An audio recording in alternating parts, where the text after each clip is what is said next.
मैं हूँ आप सबकी अपनी अनुपम मिश्रा। आप सभी के लिए लेके आई हूँ एक बहुत ही प्यारा भोजपुरी देवी गीत। आइए सुनते।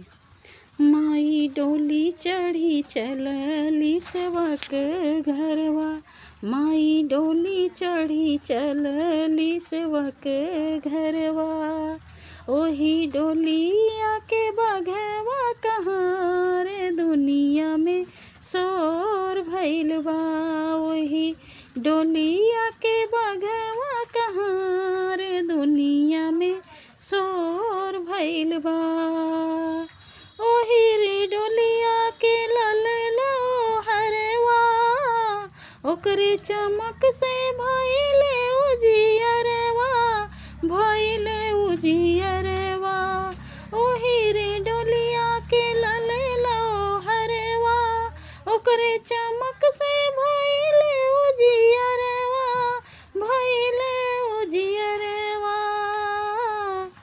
चाल रुनु की झुनु की चलेला बघवा, चाल रुनु की झुनु की चलेला बघवा, संगे संगे भैरो भैया रखवा रे दुनिया में शोर भइल बा, संगे संगे भैरो भैया रखवा रे दुनिया में शोर भइल बा।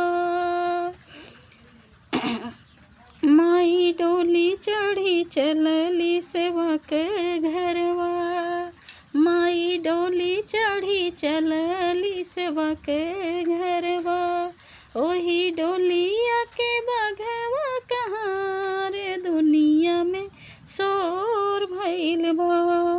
अचरज में पड़ल बाड़े देखी सब देवता, कौन भक्त माई के पठावले होने वता, पठावले होने वता।